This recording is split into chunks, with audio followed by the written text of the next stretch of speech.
Garrett Mitchell, better known to the world as Cleetus McFarland, walked into Rockingham Speedway on April 5, 2026, and did something that almost nobody in the history of NASCAR has done at his level of experience. He raced twice in a single day. First in the ARCA Menards Series East race in the morning, then in the NASCAR O'Reilly Auto Parts Series race in the 2 races one day, and a resume that still had fewer than a dozen full-bodied stock car starts to. The results were mixed, the critics were loud, and the debate about whether Cleetus belongs in NASCAR at this level exploded across every podcast, every comment section, and every corner of motorsports. But then Mark Martin, a NASCAR Hall of Famer, one of the most respected voices the sport has ever produced, spoke up.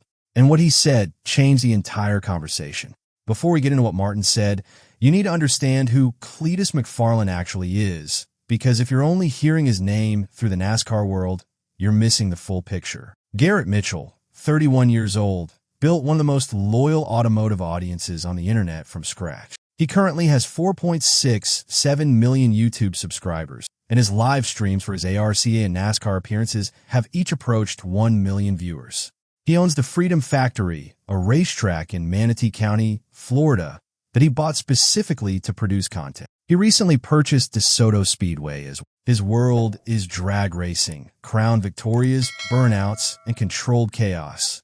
And somewhere in the middle of all of that, he caught the racing bug at the highest level. His stated goal is to race in the Daytona 500, not as a publicity stunt, as a competitive driver. And the path to get there led him to Childress Racing, one of the most decorated organizations in NASCAR history. The connection came through Ty Dillon, a grandson of Childress himself, who reached out to Mitchell and proposed a partnership. The logic was straightforward. Cleetus had something RCR needed, a massive, engaged audience that NASCAR desperately wants to reach.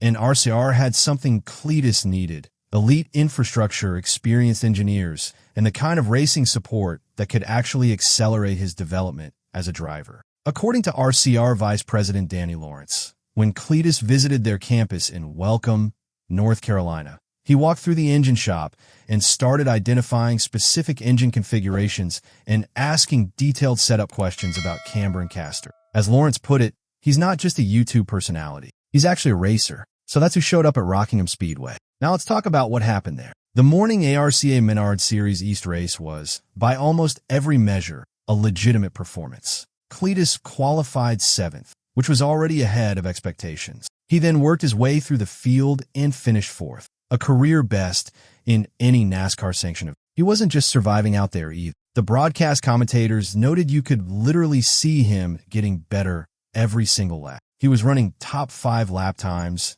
mixing it up with drivers who have been doing this for years. And even his own crew was surprised by how competitive he was. His close friend, George Siciliano, known online as Squirrel McNutt, also had a strong day, qualifying 11th and finishing 9th for his first career top 10.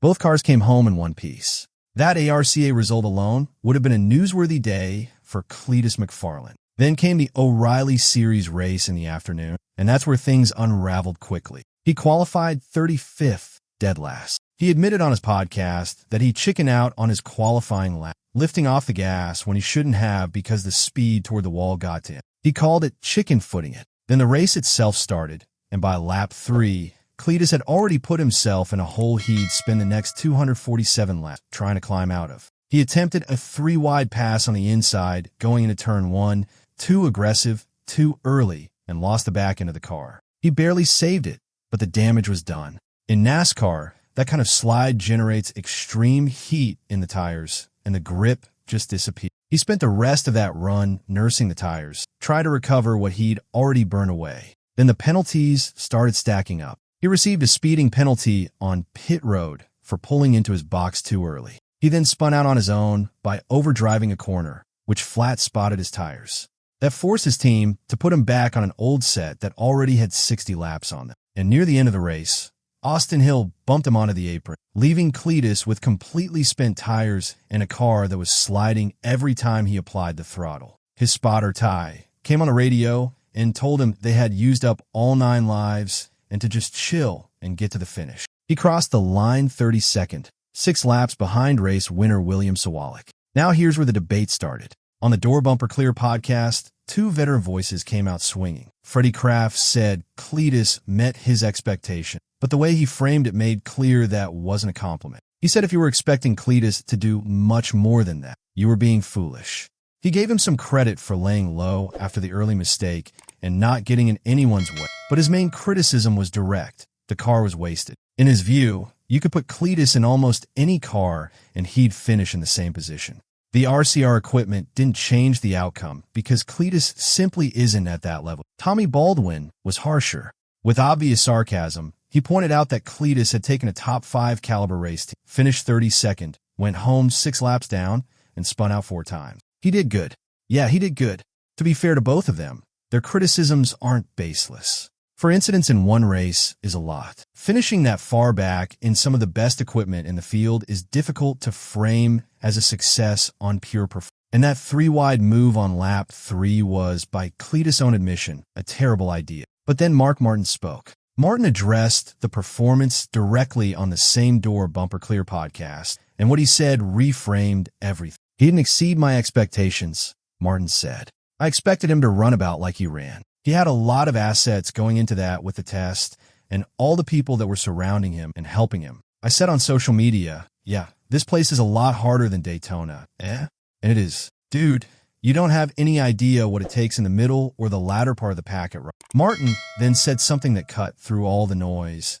It was a tremendous challenge. He still got over his skis multiple times, but his driving talent saved it. Many other drivers would have wiped that car out in some of those slides and events that I give him credit for that. I think he can drive. He just got to learn to drive these cars on these tracks.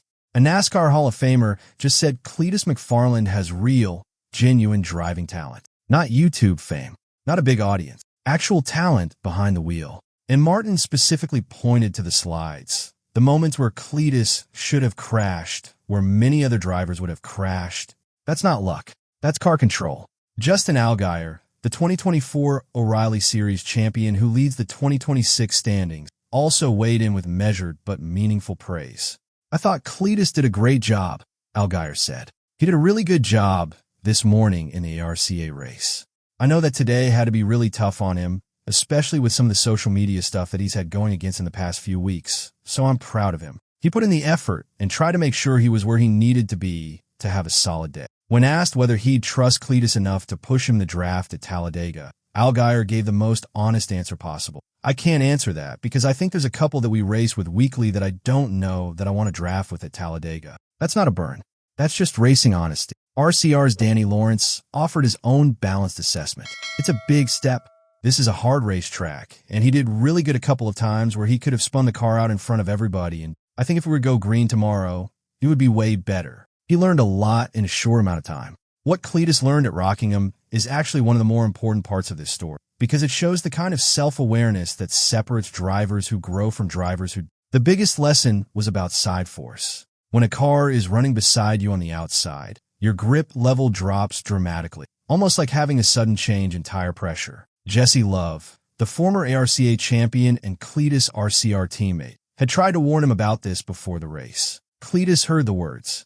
He just hadn't felt it yet at racing speed. Now he has. He also learned the hard way that a single slide in NASCAR can ruin your tires for the entire run. That reality doesn't exist in drag racing or in the kind of events Cleetus has built his career on. One moment of aggression, one sideways moment, and your race strategy is gone. He watched the lap 3 move back on video, and his reaction was blunt. What the hell was I thinking? His crew told him their job isn't to push him to go faster. It's to pull the reins back and point him in the right direction. There was also a moment mid-race where Cleetus fell in behind Jesse Love, who was in conservation mode, saving tires for a restart. Cleetus could catch him, but instead of passing, he just watched Love's line. Shoot, I've been doing that wrong all day, he said afterward. That's the kind of moment that actually makes a driver better. On Tuesday, April 7th, 2026, Cleetus broke the news himself through social media. NASCAR had denied his application to compete in the O'Reilly Series race at Talladega Superspeed. He called it a kick in the nuts, but then immediately said he agreed with the decision. John Probst, NASCAR's executive vice president and chief racing development officer, released a statement. We're all huge Cleetus fans.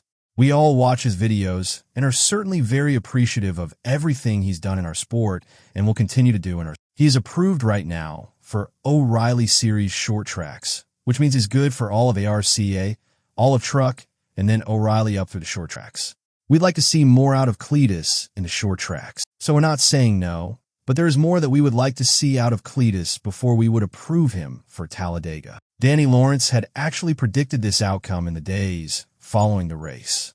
The issue wasn't just the incident. NASCAR never got to see a live pit stop from Cleetus, which was one of the specific things they wanted to evaluate. Because the team went into full conservation mode after the Lap 3 incident, a lot of what NASCAR needed to see simply never happened. Dale Jr. had also gone on record publicly saying he didn't think Cleetus was ready for Talladega at this. Cleetus was direct and mature about it. I need more windshield time, regardless of whether it's in an O'Reilly's car, an ARCA car, or a truck. More windshield time is going to help me. I got a lot to learn, guys. He added that his O'Reilly Super Speedway appearances at Talladega and Daytona may have to wait until 2027. He remains fully approved for all ARCA Menards Series events, all NASCAR Craftsman Truck Series events, and O'Reilly Series races at short tracks. His next scheduled start is the ARCA race at Kansas Speedway on April 18th, followed by the ARCA race at Talladega the following week. He also has Truck Series starts on his schedule, and he recently purchased a Pro late model from Rhett Jones Port City Race Cars, specifically to sharpen his big track race craft. Here's what the critics keep missing in this conversation. Mark Martin said before the race, on the Dirty MO Media YouTube, that Cleetus McFarland has a stronger following than any Cup driver in NASCAR, and that getting him involved in the sport is a net positive. More fans, more eyes, more ticket sales. Cleetus live streams for his ARCA and NASCAR events have each approached 1 million viewers. That's not an incidental number. That's an audience that NASCAR is actively chasing and not currently reaching through traditional channels. RCR didn't sign him purely out of charity. According to Austin Dillon, he's got a fan base that is massive, and we want him to come in here and have fun at RCR, be himself, and bring that to his people. And according to Danny Lawrence, they also want to learn from him. He's got that whole world figured out, Lawrence said of Cleetus' social media expertise. This is a genuine two-way exchange. Cleetus gets racing infrastructure. RCR gets cultural reach. The traditionalist argument that he hasn't followed the conventional late model or sprint car path is valid. But it doesn't cancel out the reality that NASCAR needs new audiences, and Cleetus McFarland is delivering. Cleetus himself has said he doesn't want to run the Daytona 500 until he can genuinely. If I went out there tomorrow, I would probably lose the lead pack, he said. That's not someone chasing clout. That's someone who actually respects the sport he's trying to enter. He has relationships now with RCR, Rhett Jones Racing, and Nice Motorsport. He's building infrastructure around a legitimate long-term goal. The road to the Daytona 500 is longer than he originally thought when he first called Greg Biffle asking if they could do it the following. Biffle told him then that it simply wasn't possible. Now, a few years later, Cleetus is actually in the system, learning, crashing occasionally, improving, and doing it with one of the most famous teams in the sport behind him. Mark Martin didn't end the debate by telling people to stop criticizing Cleetus McFarland. He ended it by providing the most credible possible assessment of what actually happened at Rockingham, from someone who has seen thousands of drivers at every level of this sport. The verdict from a Hall of Famer was clear. The talent is real,